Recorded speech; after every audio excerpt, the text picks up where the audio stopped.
We're in a recession, or we're almost in one, depending on which personal finance YouTuber you ask, which means a lot of people are worried about their jobs, their income, and their stability.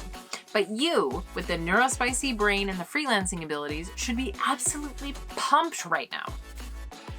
Hey, I'm Cheryl. Welcome back to my channel where I inconsistently upload all the things to help you become a better freelancer by working with your neurospicy brain.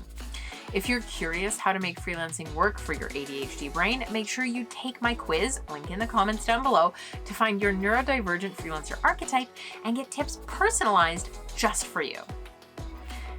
Now, I ran my freelance business through multiple recessions, including 2008 and 2020. And I'll tell you, I never grew faster than I did during those times. I made more money, I had more connections, and overall, things were just a lot more awesome for my business when times were tough for everyone else, which meant that for those around me who were struggling, I was able to help. After all, that's kind of the point of being in business. Not to hoard wealth and fly to Mars on a giant penis-shaped rocket ship, but to help and support the people and causes we love the most, right? It might sound like I was just lucky or there was some magic to this, but in actuality, freelancing during a recession, especially one with today's job market, makes a ton of sense. Here are 2 reasons why. First, employers are both understaffed and cash-strapped. Many companies have been putting projects on hold for literal years at this point, and they just need to start getting stuff done, but they don't have people on their team to actually do that. And they can't hire anyone because there's a labor shortage, and they might not be able to commit to $60,000 to $100,000 a year salary in the middle of a recession, right?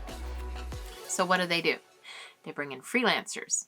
They bring in outside experts to work on contract for a set period of time to complete a specific project or solve a specific problem.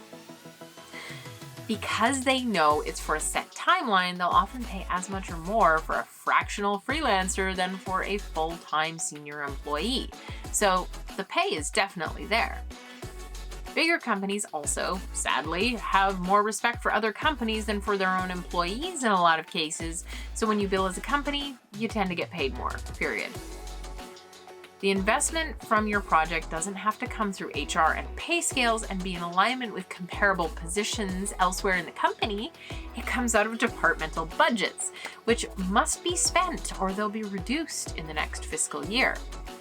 This allows you, again, to charge more for the same service as a full-time employee, deliver it in less time, and have more freedom and flexibility. Second, working multiple contracts simultaneously also insulates you from the impact of the recession on any individual company, or if you follow my unworking model and work across multiple niches, from the impact of the recession on any entire industry. Remember 2008 when real estate tanked and alcohol sales soared? People who were properly positioned were able to jump up and serve the booming industries with their skills, while people who got married to the real estate market had a bit of a tough run. When you have a job and the company goes under, you lose 100% of your income. Thanks, Captain Obvious. But when you have 5 freelance contracts and one company goes under, you lose 20% of your income. I'll never understand why someone would say the former is more secure and stable than the latter, personally, but that's just me. If you think of your income streams like an investor, because you should, you're investing time instead of money, but it's the same principle.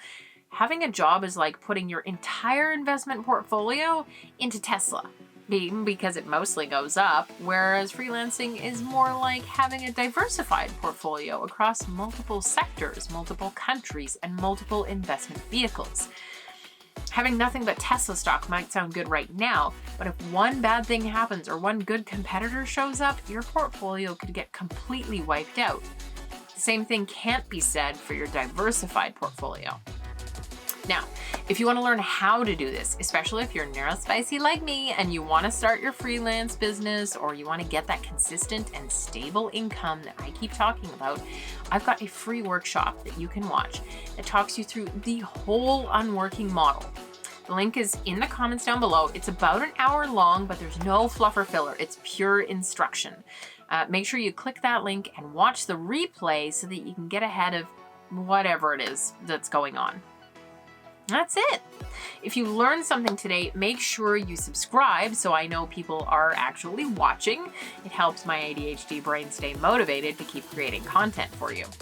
Make sure you give this video a thumbs up, because it helps YouTube know that I'm cool and they should share my content with more people. That's it. Bye for now.